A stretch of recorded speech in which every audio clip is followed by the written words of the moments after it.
السلام علیکم استاد محترم۔ وعلیکم السلام۔ استاد محترم، عقیقت کے حوالے سے رہنمائی فرما دیں، کیا یہ دینی عمل ہے؟ کہا جاتا ہے کہ رسول اللہ صلی اللہ علیہ وسلم نے لڑکے کے لیے 2 جانور اور لڑکی کے لیے 1 جانور قربان کرنے کا فرمایا تھا، اس کی کیا شرعی حیثیت ہے؟ شکریہ۔ لڑکا پیدا ہو یا لڑکی پیدا ہو، یہ ایک خوشی کا موقع ہے۔ رسول اللہ صلی اللہ علیہ وسلم سے یہ پوچھا گیا کہ ہم اس موقع پر قربانی کرتے ہیں اور اس کو عقیقہ کہتے ہیں۔ اس پر آپ نے تبصرہ فرمایا کہ مجھے یہ عقیقہ وقیقہ تو پسند نہیں ہے، لیکن بچے کی پیدائش پر اگر تمہیں خوشی ہوئی ہے تو اللہ کے شکرانے میں قربانی کر سکتے ہو، یہ بڑی اچھی بات ہے۔ تو یہ خود حضور کی اپنی توضیح ہے۔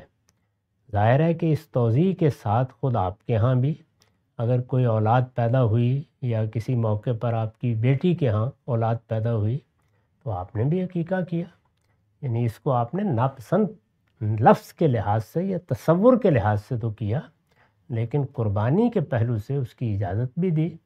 اور یہ بات بالکل قرآن مجید میں اصول کے طور پر بیان ہوئی ہے کہ نیکی کا کوئی کام، مثلا نماز پڑھنا، نفل پڑھنا، مثلا کچھ اللہ کی راہ میں انفاق کرنا، اسی طرح عمرہ کرنا، حج کرنا، ایسے ہی کوئی نیکی کا کام بھی آپ شکرانے کے طور پر کر سکتے ہیں۔ کوئی آپ کو خیر ملا ہے، آپ کو علم حاصل ہوا ہے، آپ کو کوئی بڑی کامیابی ملی ہے، اولاد بھی اللہ کی بہت بڑی نعمت ہے، اس میں بھی آپ کر سکتے ہیں۔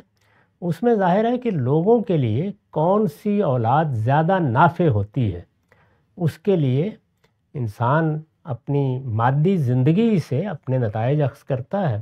تو بعض معاشروں میں، بلکہ زیادہ تر معاشروں میں، بچے کی پیدائش یا لڑکے کی پیدائش لوگوں کے لیے زیادہ مسرت کا باعث بنتی ہے، چنانچہ 2 کے 4 بھی کر لیں آپ، کوئی معنی نہیں اس میں۔ اور بعض معاشروں میں اس کے بالکل الٹ ہوتا ہے۔ ہم ملیشیا میں رہے ہیں، وہاں لڑکی کی پیدائش اسی طرح لوگوں کے لیے خوشی کا باعث بنتی تھی جیسے ہمارے ہاں لڑکے کی بنتی۔